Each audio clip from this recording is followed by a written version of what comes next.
नमस्कार दोस्तों, भक्ति शक्ति में आप सभी का स्वागत है। महाभारत में अर्जुन की चार पत्नियों का जिक्र मिलता है। द्रौपदी, उलूपी, चित्रांगदा और सुभद्रा। चारों पत्नियों में से अर्जुन अपनी दो पत्नियों द्रौपदी और सुभद्रा के साथ रहे। सुभद्रा कृष्ण की बहन थी। भगवान श्री कृष्ण ने अर्जुन के सारथी की भूमिका निभाई थी।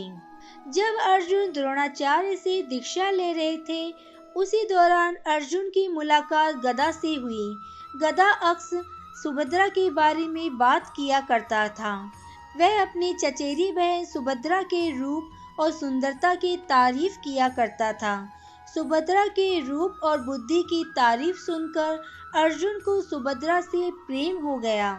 अर्जुन ने सुभद्रा के सामने विवाह का प्रस्ताव रखने का सोचा, लेकिन इसी बीच अर्जुन ने अपने भाइयों के साथ स्वयंवर में द्रौपदी से विवाह कर लिया। युधिष्ठिर और द्रौपदी के साथ रहने के दौरान अर्जुन ने पत्नी की साझेदारी के नियम का उल्लंघन कर दिया, जिसके बाद 12 साल की लंबी तीर्थ यात्रा पर जाना पड़ा। इसी तीर्थ यात्रा के दौरान अर्जुन की मुलाकात नागा राजकुमारी उलूपी से हुई। नाग राजकुमारी ने अर्जुन को धमकी दी कि अगर वह उससे विवाह नहीं करते हैं तो वह कभी उसे अपने पास से जाने नहीं देगी। अर्जुन ने अपनी सहमति दे दी। इससे इरविन नाम की संतान हुई। इसके बाद अर्जुन मणिपुर की राजकुमारी चित्रांगदा के संपर्क में आए। मणिपुर के राजा ने अर्जुन से अपनी बेटी के विवाह के लिए स्वीकृति दे दी, लेकिन राजा की एक शर्त थी कि जो भी संतान पैदा होगी वो मणिपुर में ही रहेगी। अर्जुन की पत्नी और पुत्र बाबरू बहाना दोनों मणिपुर में ही रहे, जबकि अर्जुन ने अपनी यात्रा जारी रखी। अर्जुन द्वारका पहुँचे, जहाँ श्री कृष्ण से मुलाकात हुई थी। अर्जुन को अपने वर्षों पुराने प्रेम सुभद्रा को भी ढूंढने की इच्छा जागृत हुई। अर्जुन ने यति का रूप धारण किया और द्वारका पहुंच गए। किसी ने अर्जुन को नहीं पहचाना, लेकिन श्री कृष्ण को एहसास हो गया कि अर्जुन अब पहुंच गए हैं।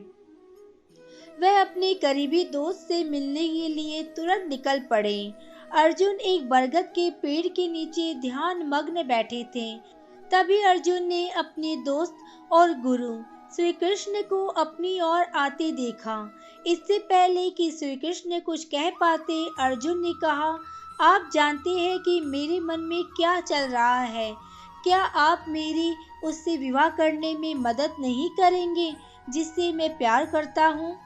श्री कृष्ण को पता था कि अर्जुन और सुभद्रा के विवाह में सबसे बड़ी बाधा सौतेले भाई बलराम बनेंगे। कौरव के साथ अपनी दोस्ती को देखते हुए बलराम चाहते थे कि सुभद्रा का विवाह दुर्योधन के साथ हो। श्री कृष्ण ने अर्जुन से कहा, मैं तुम्हारी मुलाकात सुभद्रा से करवाता हूँ। अगर सुभद्रा भी तुमसे प्यार करती होगी तब मैं तुम दोनों को भगाकर विवाह करने में मदद करवाऊंगा। अर्जुन ने कहा कि क्या ये नीच कृत्य नहीं होगा?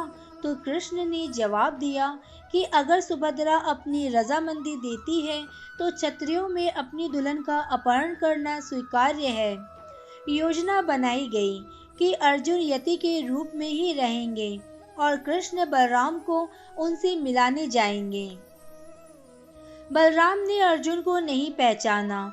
उसे एक सन्यासी समझकर तारीफ करने लगा। बलराम ने उसे अपने घर चलने का भी प्रस्ताव दिया। अर्जुन ने ये कहते हुए इनकार कर दिया कि वह किसी मानव निवास में प्रवेश नहीं करने की प्रतिज्ञा कर रखी है। ये केवल प्रकृति के आश्रम में ही रह सकते हैं। इस पर बलराम ने कहा कि आप हमारी बहन सुभद्रा के महल के नज़दीक के बाग बगीचों में रह सकते हैं। इस पर अर्जुन ने तुरंत हाँ भर दी और सुभद्रा के बगीचे के एक पेड़ के नीचे अर्जुन रहने पहुंच गए। सुभद्रा ने पांडवों की बहादुरी के बारे में कई कहानियां सुन रखी थी। उसने अर्जुन की धनुर्विद्या की चर्चा भी सुनी थी। वह अर्जुन से मिलने के लिए बहुत बेताब थी। जब सुभद्रा को पता चला कि एक साधु उसकी बगिया में आया है, तो वह उनसे मिलने चली गई।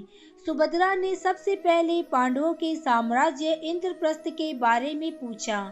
इसके बाद अर्जुन के बारे में सीधा पूछा। सुभद्रा ने साधु से कहा कि मैंने सुना है कि अर्जुन बहुत वीर और गुणवान है। क्या आप मुझे उनके बारे में और बताएंगे? अर्जुन अपनी तारीफ सुनकर थोड़ा शर्मा गए, लेकिन फिर उन्होंने सारे युद्धों और उसमें पांडवों की जीत के बारे में सुभद्रा को बताया। एक दिन सुभद्रा ने साधु से पूछा, क्या आप मेरा मन पढ़ सकते हैं? क्या आप बता सकते हैं कि मुझे अर्जुन से प्यार हो गया है? क्या मुझे उनका प्यार मिल पाएगा? अर्जुन वर्षों से यही शब्द सुनना चाहते थे। अर्जुन ने तुरंत अपनी पहचान सुभद्रा को बता दी थी। इस बीच श्री कृष्ण पहुंच गए। वह ये देखकर खुश हो गए, लेकिन उन्होंने फिर से याद दिलाया कि वह दोनों केवल भागकर ही शादी कर सकते हैं। मैं तुम्हें अपना रथ दे दूंगा। सुभद्रा रोज रुद्र मंदिर में दर्शन करने जाती है। वहीं से तुम उसे अपने साथ इंद्रप्रस्थ लेते जाना। सब कुछ योजना के मुताबिक हो रहा था, लेकिन सुभद्रा के साथ कुछ अंगरक्षकों ने अर्जुन को पहचान लिया और सबको आगाह कर दिया। बलराम ने जब सुना कि उसकी बहन का अपहरण करने की कोशिश की गई है, तब वह पूरे इंद्रप्रस्थ और पांडव साम्राज्य को तबाह कर देना चाहता था। तब श्री कृष्ण ने बलराम को बताया कि इसमें कुछ भी क्षत्रिय धर्म के खिलाफ नहीं है। आखिरकार बलराम ने इस विवाह को अपनी स्वीकृति दे दी। इंद्रप्रस्थ पहुंचते ही अर्जुन सुभद्रा की तरफ मुड़े और कहने लगे कि तुम द्रौपदी के बारे में जानती होगी, तुम्हें ये भी पता होगा। उसने कहा कि जब तक वह जीवित रहेगी तब तक कोई और पांडव पत्नी इंद्रप्रस्थ में नहीं रह सकती है। हम दोनों तभी साथ रह सकते हैं जब द्रौपदी इसकी स्वीकृति दे दे। सुभद्रा ने द्रौपदी से मुलाकात की। वह साधारण वस्त्रों में पहुंची और कहा, मैं सुभद्रा हूँ। मैं एक ग्वालन और कृष्ण की सौतेली बहन हूँ। द्रौपदी के मन में श्री कृष्ण के लिए बहुत श्रद्धा थी। द्रौपदी ने सुभद्रा को तुरंत गले लगा लिया और कुछ दिनों बाद जब दोनों के बीच अच्छी दोस्ती हो गई, तब सुभद्रा ने अर्जुन के प्रति अपने प्रेम को जाहिर कर दिया। ये सुनकर द्रौपदी स्तब्ध रह गई, लेकिन द्रौपदी ने महसूस किया कि अर्जुन की खुशी सुभद्रा के साथ रहने में है। इसके बाद द्रौपदी ने अर्जुन और सुभद्रा को अपना आशीर्वाद दिया और दोनों साथ रहने लगे। आज की वीडियो में बस इतना ही। अगर आपने मुझे अब तक सब्सक्राइब नहीं किया है तो सब्सक्राइब जरूर करें। कमेंट और लाइक करना ना भूलें। इसी कामना के साथ कि आप हमेशा खुश रहें, स्वस्थ रहें। नमस्कार।